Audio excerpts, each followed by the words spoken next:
Λοιπόν, λίγο την προσοχή σας παρακαλώ. Μιλάω στη θέση της κυρίας Πόντου, αν δεν κάνω λάθος, έτσι δεν είναι? Ναι. Ωραία. Διότι η ίδια δεν είναι εδώ, όμως ήταν η μέρα της ομιλίας της. Το θέμα, ο χαρακτήρας για τον οποίο έχουμε να μιλήσουμε, είναι η Τιτίκα, η Κοζέτα, όπως την έχετε δει στο έργο. Είναι η κόρη της Φατίνας, η μαμά. Αυτή που τελικά έφτασε στο σημείο να προσπαθεί να πουλήσει τα δόντια της, τα μαλλιά της, για να βρει λεφτά να στείλει στους θερναδιέρους, ώστε να μπορέσουν να κρατήσουν την Τιτίκα και να καλύψει τα τάχα έξοδα που είχαν η οικογένεια που την κράταγε, για να μπορέσει να ζήσει μαζί τους και να συνεχίσει να βρίσκεται εκεί. Η κόρη της Φατίνας, λοιπόν, η οποία, Φατίνα, εκπορνεύεται για να αναθρέψει την Τιτίκα μετά την άδικη απόλυσή της. Θυμάστε, κάποια στιγμή δούλευε στις επιχειρήσεις του κυρίου Μαγδαληνή, του Γιάννη Αγιάννη. Όμως, βρέθηκε τελικά να την διώξουν, συγγνώμη, όχι να διώκεται, είναι λάθος έκφραση, να την διώξουν διότι ζήταγε να κάνει παραπάνω ώρες και πάνω σε αυτό ψάξανε και μάθανε τελικά ότι η συγκεκριμένη είχε παιδί χωρίς να είναι παντρεμένη. Άρα δεν είχε δουλειά μέσα σε αυτή την επιχείρηση που σε εισαγωγικά ήταν μια επιχείρηση, ας το πούμε, χριστιανική, καλών ηθικών αξιών κλπ. Αποτέλεσμα, αυτοί οι καλοί χριστιανοί, οι καλοί ηθικά άνθρωποι καταλήξανε να καταδικάσουν έναν άνθρωπο για κάτι που δεν φταίει ο ίδιος. Γιατί πολύ απλά δεν κάθεσε να ασχοληθεί ποτέ η προϊσταμένη της με το αν είχε δίκιο ή άδικο η Φατίνα. Την καταδίκασε χωρίς να ξέρει εάν και εφόσον ήταν το θύμα ή ο θήτης. Η μικρή Τιτίκα, λοιπόν, ζει τα παιδικά της χρόνια στο σπίτι των άπλιστων θερναδιέρων, οι οποίοι της φέρονταν και απάνθρωποι. Κάποια μέρα η ζωή τους γίνεται λίγο πιο δύσκολη. Και γιατί γίνεται λίγο πιο δύσκολη? Διότι εκεί που περίμεναν χρήματα αρχίζουν να μην παίρνουν. Με αποτέλεσμα τελικά να καταλήξει ο κύριος Μαγδαληνής να φτάσει μέχρι το σπίτι των θερναδιέρων, αφού πια η μαμά είχε πεθάνει, και να πάρει την Τιτίκα υπό την προστασία του. Την εξαγόρασε. Ζει κανονικά τα νεανικά της χρόνια με τον κύριο Μαγδαληνή. Θυμάστε, είχε πάει και σε ένα μεγάλο αυστηρό χριστιανικό μοναστήρι, όπου εκεί μέσα, σε αυτό το σχολείο θηλαίων, μεγάλωσε με τις αρχές μιας πλούσιας, σε εισαγωγικά, και αριστοκρατικής διαδικασίας. Όταν φτάνει η στιγμή να επιλέξει όμως αν θα γίνει μοναχή ή αν θα βγει στην ελευθερία του κόσμου, προφανώς επιλέγει την ελευθερία της, γιατί περιμένει να δει μπροστά της ολόκληρη τη ζωή αυτή, την οποία δεν έζησε στα παιδικά της χρόνια, την άσχημη. Βγήκε στον έξω κόσμο από περιέργεια και από αυτή την έκφραση της ελευθερίας που την κατάκριζε στο χαρακτήρα της. Στην ηλικία λοιπόν των 16 χρονών γνωρίζει και ερωτεύεται τον Μάριο Πομερσίδη, ο νεαρός φοιτητής, ο οποίος με τις επαναστατικές του ιδέες δημιούργησε όλο αυτό τον πόλεμο εισαγωγικά με τα αναχώματα που έζησε το Παρίσι των αμέσως επόμενων καιρών. Και στο τέλος, βέβαια, παρά τις δυσκολίες, παντρεύεται στο τέλος του έργου. Η προσωπικότητά της, ευαίσθητη κοπέλα, με λεπτά αισθήματα και λεπτότητα στο χαρακτήρα, ευγενική, με σεβασμό προς τους ανθρώπους που ήταν κοντά της, προσέξτε, και με σεβασμό απέναντι στους ανθρώπους που θέλουν να της κάνουν κακό. Θυμάστε πώς συμπεριφέρθηκε στα κάγκελα στην κόρη του θερναδιέρου, η οποία ήρθε να της πουλήσει σε εισαγωγικά τον Μάριο το γράμμα, την επαφή. Δεν της συμπεριφέρθηκε άσχημα. Ναι, μεν κράτησε μια αποχή, μια απόσταση, της μίλησε λιγάκι πιο επαγγελματικά, θα έλεγα, και ίσως και λίγο πιο εμπορικά. Παρ' όλα αυτά όμως, η ομιλία της δεν ήταν ακατάδεκτη, δεν έδειξε κακία, δεν έδειξε εκδικητικότητα για τα παιδικά της χρόνια. Που μην ξεχνάτε, μπροστά της είχε την κοπελίτσα, η οποία με τον μπαμπά της και την αδερφούλα της και τη μαμά της κανονίζανε πώς θα της πουλήσουν τα δόντια για να βγάλουν πολλά λεφτά.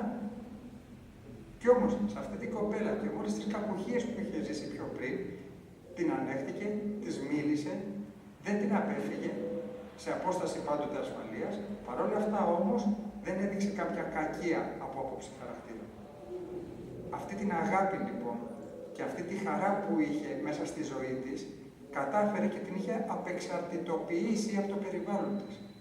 Κάτι το οποίο είναι πολύ σοβαρό στο χαρακτήρα. Είναι κάτι που και εγώ προσπαθώ να το κάνω στη ζωή μου και πιστέψτε με, όποτε το καταφέρνω, τελικά επιβεβαιώνω πόσο καλό είναι και πόσο τελικά κέρδος για τον ίδιο μου τον εαυτό. Είναι πάρα πολύ δύσκολο να απεξαρτητοποιήσεις την αγάπη, τη χαρά, τα προτερήματά σου, την καλή σου την καρδιά από το περιβάλλον σου. Όταν το περιβάλλον είναι κακό, για να δείξεις εσύ καλός άνθρωπος, θέλει πολύ προσπάθεια. Και όποτε το καταφέρετε κι εσείς, πιστέψτε με ότι θα δείτε ξαφνικά ένα μεγάλο κέρδος στην ίδια σας τη ζωή. Ωριμότητα. Όλα αυτά ψάχνανε και ωριμότητα. Δεν είναι τυχαίο μια κοπέλα η οποία έζησε κοντά στον κύριο Μαγδαληνή, έναν άνθρωπο πολύ οργανωμένο στον τρόπο συμπεριφοράς του και στον τρόπο σκέψης του, με πολλές ώρες αυτοκριτικής για να φτάσει σε αυτό το επίπεδο συμπεριφοράς. Δεν θα μπορούσε άλλωστε να βγει και αυτή με τουλάχιστον κάποια ίδια χαρακτηριστικά. Ως παράδειγμα, είχε έναν άνθρωπο που της έδωσε πολλά δια του παραδείγματος. Και πήρε από αυτά ό,τι μπόρεσε και τα έβαλε στον εαυτό της. Ένα τελευταίο προτέρημα το οποίο έζησα και πιστεύω ότι είναι πολύ ωραίο ήταν η αποφασιστικότητά της. Είναι κάτι το οποίο πολλές φορές το παρεξηγούμε. Λέμε εντάξει, αφού πρέπει να είμαστε καλοί, ας αφήσουμε τον άλλον να κάνει το χατήρι και πίσω από αυτό το ας τον αφήσουμε κρύβουμε μια δική μας δειλία. Για να το αποφύγουμε αυτό χρειαζόμαστε και την αποφασιστικότητα. Όταν κάπου έχεις δίκιο, παίρνεις το δίκιο σου τόσο ώστε να μην πεθάνεις και τον άλλον. Δεν κάνεις κακό, δεν πατάς επάνω σε πτώμα του άδικου, του κακού, για να πάρεις πίσω τα χρωστούμενα. Παίρνεις αυτά που χρειάζεται να πάρεις και αν χρειαστεί να αφήσεις και λίγα για να επιβιώσει και ο άλλος, ο κακός σε εισαγωγικά, ο αντίπαλός σου, αν το θέλεις έτσι, άφησε. Δεν χάθηκε ο κόσμος. Εάν υπάρχει μια εξαίρεση πάντοτε σε αυτό, αν υπάρχει πάντοτε ένα κομμάτι ασφάλειας, εκεί τότε κοίτας την ασφάλειά σου και τη δική σου και της οικογένειάς σου. Όμως, επάνω σε αυτό δεν θυσιάζεις την ψυχή σου, σκοτώνοντας ή καταστρέφοντας ζωές ή άλλες οικογένειες. Μέχρι εκεί που χρειάζεται, από εκεί και πέρα γίνεται κακό, να ζήσει κι ο άλλος. Άλλα κομμάτια τα οποία θα μπορούσαμε να δούμε επάνω στην προσωπικότητά της είναι ο αυθορμητισμός. Μια κοπελίτσα 16 χρονών μέσα σε όλο το καλό που ζούσε, προσέξτε, μια κοπέλα που ζούσε μέσα στο καλό την ώρα που κανονικά θα έπρεπε να ζει το κακό. Η ζωή της ήταν άσχημη. Καταστρεμμένη, η μητέρα της πεθαμένη. Αυτή πέρασε κάτω από τους θεραδιέρους, σχολείο ζωής, έτσι. Φτωχή, καταφρονεμένη. Και όμως από αυτό το αγκάθι άνθησε ένα τριαντάφυλλο. Καλοσύνη, το τριαντάφυλλο που λέγαμε, ευαισθησία, αυτογνωσία, ήξερε τι έκανε. Δεν πήγαινε από εδώ και από εκεί ότι έλεγε ο ένας και ο άλλος. Ήταν αποφασισμένη, ήξερε, γνώριζε πού έχει να πατήσει, ποιο είναι το επόμενο της βήμα. Και οι αποφάσεις της ήταν όριμες, όπως λέγαμε παραπάνω. Αυτάρκης. Δεν είχε ανάγκη τον άλλον για να ζήσει. Θα πείτε, είχε το Μαγδαληνή, σύμφωνοι. Όμως, ότι είχε να κάνει με τον εαυτό της και τις αποφάσεις της, τις έπαιρνε μόνη της και πάντοτε ήταν προς όφελος και των γύρων της, όχι μόνο του εαυτού της. Αυτό σήμαινε ότι η αυτάρκειά της έβγαινε μέσα από μια ωριμότητα και μεγαλοκαρδία. Τι θυμάστε, τι βλέπετε. Βλέπετε εδώ πέρα μια κοπέλα η οποία εκείνη την ώρα ήθελε κάποιον κάτι να πει. Ήταν αποφασιστική. Είναι μια πολύ ωραία διαφάνεια αυτή. Από κάτω, μια διαφάνεια μιας κοπέλας η οποία προφανώς είναι μέσα στο μοναστήρι τώρα, η οποία ρώταγε τον εαυτό της, έπαιρνε κάποιες αποφάσεις και με αυτές τις αποφάσεις μπορούσε να βγάλει αποτέλεσμα προς όφελος και του εαυτού της αλλά και των γύρων της. Το θυμάστε, αυτό που λέγαμε για τα κάγκελα. Εκείνη και μιλάει. Βλέπετε στον εαυτό της, στο πρόσωπό της, πουθενά, να εδώ.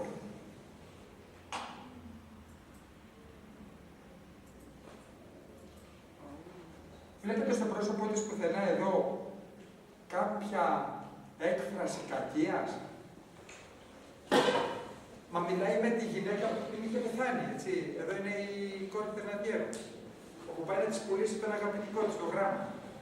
Και όμως, για τη διεύθυνση. Και όμως, δεν είναι με κακία. Δεν βγάζει το μίσος μιας ζωής ταλαιπωρίας. Και φυσικά, όπως καταλαβαίνετε, η όλη ιστορία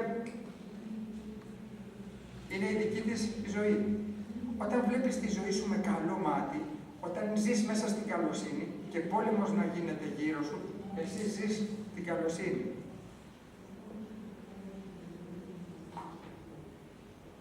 Θα σας πω τώρα αυτά τα οποία ζήσα εγώ με το συγκεκριμένο έργο. Η συγκεκριμένη κοπελίτσα εμένα με διδάξει το εξής.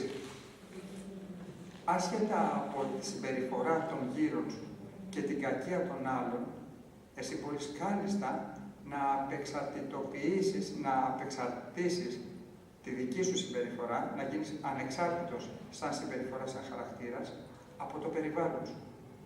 Αν κάτσετε και το σκεφτείτε αυτό, είναι ένα έργο ζωής. Είναι πάρα πολύ δύσκολο. Να σε βρίσει ο άλλος και εσύ να κρατηθείς και να του βγάλεις καλοσύνη. Να κοιτάξει ο άλλος να σου πάρει το σπίτι, την οικογένεια, να στην καταστρέψει, να σου πάρει ό,τι και δεν έχεις. Από καλοσύνη εσύ να γυρίσεις, όχι να του δώσεις αυτά τα οποία θέλει να πάρει, αλλά να του συμπεριφερθείς σαν να ήταν ο ίδιος ο αδερφός. Τι ανιδιοτέλεια χρειάζεται και τι ταπεινότητα να μπορέσεις να νικήσεις τον εγωισμό που ζητάει μια αντίδραση και μια αντιπαλότητα.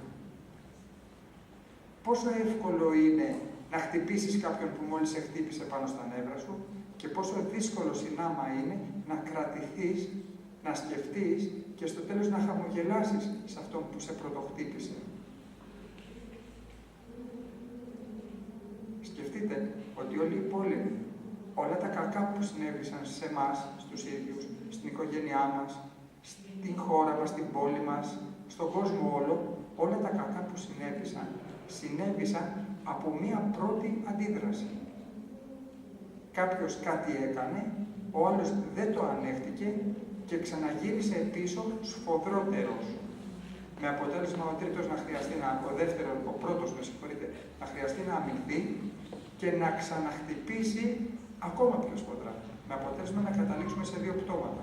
Σε εισαγωγικά τα πτώματα. Έτσι δεν είναι ανάγκη πάντοτε να είναι νεκροί, μπορούν όμως να είναι κατεστραμμένοι. Κάποιος από τους δύο μεριά θα νικήσει ίσως, αλλά θα είναι μια τέτοια νίκη που ονομάζεται και στην ιστορία σας το έχετε ακούσει, η Πύριος νίκη. Ναι, μεν νικήσαμε, αλλά έχουμε καταστραφεί και οι δυο. Και ο χαμένος και ο κερδισμένος. Τι να την κάνεις αυτή τη νίκη. Τελικά νίκησε ένας εγωισμός. Να σας πω κάτι, τελικά μου θύμισε το εξής. Μην κάθεσαι να τσακώνεσαι με τα γουρούνια και να χάσουν τον αγώνα, θα γελάνε μαζί σου που είσαι χάλια μέσα στη λάσπη. Σκοπός τους δεν ήταν να σε νικήσουν, ήταν να σε λασπώσουν. Και το καταφέραν. Βλέπετε λοιπόν ξαφνικά ότι στη ζωή την ίδια τη δική μας πόσο εύκολα μπορούμε να μάθουμε από ένα απλό έργο. Εγώ αυτό έμαθα, αυτό πήρα σαν δίδαγμα. Αυτή η κοπελίτσα κατάφερε να μου δείξει τι σημαίνει να είσαι ανεξάρτητος από το κακό που σου συμβαίνει.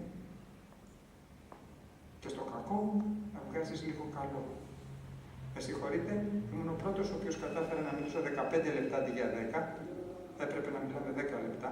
Αλλά φαντάζομαι ότι κατάφερα και κάλυψα και το κομμάτι της αυτοκριτικής που έλεγα, αλλά και το να σας εξηγήσω ποια είναι αυτή η κοπελίτσα που μόλις μιλήσαμε ο χαρακτήρας αυτός. Ερωτήσεις. Προσπαθήστε να βγάλετε μια ερώτηση, δεν είναι κακό.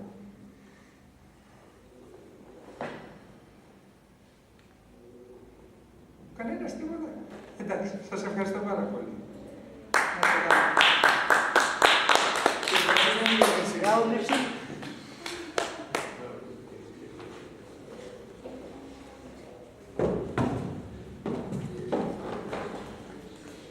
Υπάρχει άλλη ομιλία.